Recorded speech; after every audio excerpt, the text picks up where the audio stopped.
دونوں ملکوں نے مشترکہ اہداف کے حصول کے لیے مربوط کوششوں کی اہمیت بالخصوص سیاسی، سلامتی اور اقتصادی شعبوں میں باہمی تعاون کو مضبوط کرنے پر زور دیا۔ رپورٹس کے مطابق جرمن وزیر خارجہ نے جنگ زدہ سوڈان سے سعودی عرب کی کوششوں سے جرمن شہریوں کے محفوظ انخلاء کے لیے ریاض کا شکریہ ادا کیا۔ سعودی وزیر خارجہ سے ملاقات کے بعد انالینا نے میڈیا سے گفتگو میں بشار الاسد حکومت کے ساتھ تعلقات کو غیر مشروط معمول پر لانے کی کوششوں کے حوالے سے متنبع کیا۔ Ich bin Saudi-Arabien für diese Evakuierung von vielen. German وزیر خارجہ نے ان خیالات کا اظہار ایسے وقت میں کیا جب عرب سربراہی اجلاس آئندہ جمعے کو جدہ میں منعقد ہونا ہے، جس میں صدر بشار الاسد بھی شرکت کرنے والے ہیں۔ مغربی ملکوں کے حکام نے بھی شام کے ساتھ عرب لیگ کے تعلقات معمول پر لانے کی مخالفت کی ہے۔ یورپی یونین اور امریکہ نے اب بھی شامی حکومت کے خلاف وسیع تر پابندیاں عائد کر رکھی ہیں۔ دوسری جانب حالیہ برسوں میں جرمنی اور سعودی عرب کے تعلقات زیادہ خوشگوار نہیں رہے۔ جرمن وزیر خارجہ انالینا سے قبل آخری بار 2017 میں کسی جرمن وزیر خارجہ نے سعودی عرب کا دورہ کیا تھا۔ جرمن وزیر خارجہ نے جدہ میں یمنی ہم منصب احمد بن مبارک کے ساتھ ساتھ اقوام متحدہ کے یمن کے کوارڈینیٹر ڈیوڈ گریسلے سے بھی ملاقات کی۔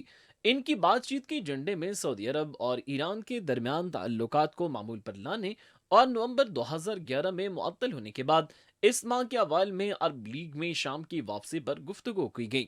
جرمن وزارت خارجہ کے مطابق انالینا سعودی عرب کے بعد قطر بھی جائیں گی، جہاں ان کی ملاقات قطری صدر اور وزیر خارجہ محمد بن عبد الرحمن الثانی سے متوقع ہے۔ دوسری جانب سعودی عرب میں ہونے والے عرب لیگ اجلاس کی تیاریوں اور اس میں شرکت کے لیے شامی وفد سعودی عرب کے شہر جدہ پہنچ گیا ہے۔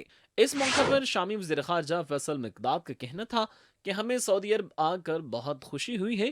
ہم اپنے عرب بھائیوں کو بتانے آئے ہیں کہ ہم ماضی کی طرف نہیں دیکھ رہے بلکہ ہماری نظریں مستقبل پر ہیں۔ گزشتہ روز شام کے عہدیداروں نے سعودی عرب میں منعقدہ عرب لیگ اجلاس میں 11 سال بعد شرکت کی۔ سعودی وزیر خزانہ نے شامی عہدیداروں کو ویلکم کرتے ہوئے کہا کہ ہم سب مل کر کام کرنے کے منتظر ہیں تاکہ وہ سب حاصل کر سکیں جس کی ہم خواہش رکھتے ہیں۔ بالکل جی، یہ رپورٹ آپ نے دیکھی۔ جرمنی کی وزیر خارجہ یہاں پر موجود ہیں، سعودی عربیہ میں اپنے ہم منصب سے ملی ہیں، اور کہنا ان کا یہی ہے فیصل بن فرحان سے ملاقات کے دوران کہ جی کیوں شامل کیا گیا ہے عرب لیگ کے اندر شام کو، اس کی ضرورت کیا تھی؟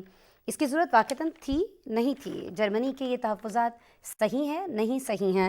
جب آپ جانیں گے ڈاکٹر اشفاق احمد صاحب سے، انٹرنیشنل افیئرز پر بڑی گہری نگاہ رکھتے ہیں، ویڈیو لنک پر ہمارے ساتھ موجود ہیں، آپ دیکھ سکتے ہیں۔ ویلکم کرتے ہیں۔ السلام علیکم ڈاکٹر صاحب۔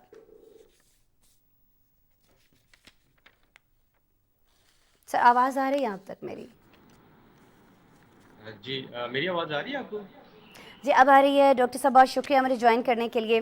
اچھا ڈاکٹر صاحب ذرا یہ فرما دیجیے گا، جرمن وزیر خارجہ یہاں پر موجود ہیں جدہ کے اندر، اور ہم دیکھ رہے ہیں کہ عرب لیگ کے 19 مئی کو ہونے والے اجلاس کی جو تیاریاں ہیں وہ بھی زور و شور سے جاری ہیں، اور اس کے لیے شامی جو وفد ہے وہ بھی یہاں پر پہنچ چکا ہے۔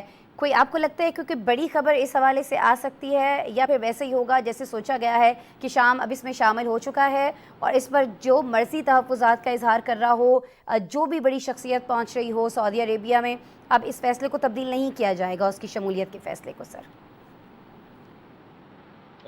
آسما دیکھیں، جب being student of international relations آپ بھی جانتی ہیں اور میں بھی being student of international relations جانتا ہوں کہ ایک کہا جاتا ہے کہ دیر از نو پرماننٹ فرینڈ اینڈ فو ان انٹرنیشنل ریلیشنز۔ تو یہ تعجب کی بات نہیں ہے اگر سیریا اور سعودی عرب یا عرب لیگ ممالک کے درمیان معاملات ٹھیک ہو رہے ہیں۔ عرب لیگ بیسکلی یہ کولیشن ہے 22 کنٹریز کی، اور یہ 1945 میں اس کو بنایا گیا تھا، اور ابھی اس میں ایک صرف فیکٹر آ رہا ہے جو کہ آپ کا تھوڑا سا کنسرن ہے آپ کے لیے بھی اور ہمارے ویورز کے لیے، میرے لیے بھی، وہ یہ کہ قطر جو ہے اپوز کر رہا ہے، اسٹل اپوز کر رہا ہے۔ ادروائز باقی جو عرب ممالک ہیں وہ سیرین جو اس کی انکلوژن ہے یا اس کی ری انٹری ہے عرب لیگ کے اندر، اس کو ویلکم کر رہے ہیں۔ انفیکٹ جو ڈیسیجن لیا گیا ہے، یہ عرب لیگ کے جو وزرائے خارجہ ہیں انہوں نے اپریل میں ان کا ایک میٹنگ ہوئی تھی جس میں انہوں نے ڈیسائیڈ کیا تھا کہ اپنے ریلیشن کو دوبارہ نارملائز کریں گے، اور یہ جو سیرین ڈیلیگیشن اس عرب لیگ کی جو میٹنگ ہے جو 19 مئی کو ہونے جا رہی ہے، اس فرائیڈے کو ہونے جا رہی ہے، اس کی انویٹیشن کنگ سلمان نے خود، یا جو سعودی کنگ ہے انہوں نے خود بشار الاسد کو انوائٹ کیا اس میٹنگ کو اٹینڈ کرنے کے لیے۔ اور جہاں تک جرمنی کی آپ نے بات کی، دیکھیں جرمنی سب سے بڑا ڈونر ہے یورپ میں، کہیں بھی کوئی معاملہ ہو دنیا میں وہاں پہ یہ ہیومینیٹیرین جتنے بھی اسسٹنس ہے مدد جرمنی اس میں کرتا بڑھ ہے۔ چڑھ کر حصہ لیتا ہے. ہوں، جی بالکل. اور اگر یمن کی حالت دیکھیں تو یمن میں 23 ملین لوگ اس وقت انٹرنلی ڈسپلیس ہیں، ان میں سے 5.5 ملین جو ریجن کے دوسرے ممالک ہیں وہاں پہ ٹھیک ہے۔ اس وقت رہ رہے ہیں پناہ گزین کی صورت میں.